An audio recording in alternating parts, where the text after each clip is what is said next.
la négation que tu pratiques à plusieurs endroits de l'existence même des pensées qui sont contraires aux tiennes. C'est-à-dire que tu passes beaucoup de pages à expliquer que les antispécistes, ils sont antispécistes comme fin secondaire.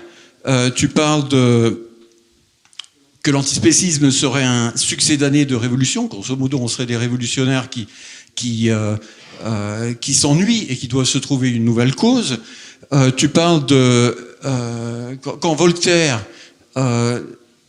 quand Voltaire critique la consommation de la viande que lui-même pratiquait, malheureusement, mais enfin bon, je pense qu'il était sincère dans son horreur face à ce qu'on faisait aux animaux. Tu dis, ah mais c'est sa polémique antichrétienne. Donc, et tu parles des antispécistes comme ayant la haine du christianisme. Je suis désolé, mais j'ai pas la haine du christianisme. Je peux critiquer des idées sans en avoir la haine.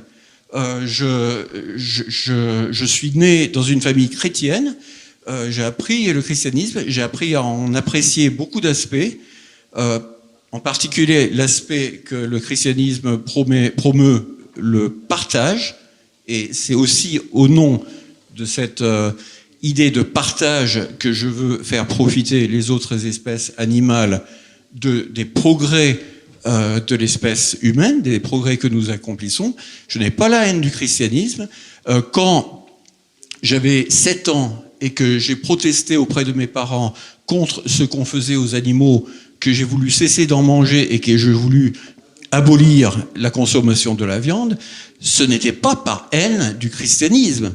Ce n'était pas parce que je cherchais un succès d'année de révolution. D'accord ? Ce n'était pas non plus, comme tu écris à un certain moment, parce que les animaux, je trouvais qu'ils ressemblaient à mes doudous.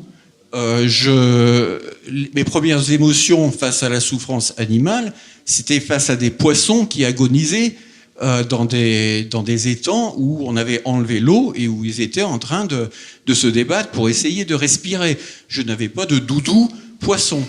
D'accord ?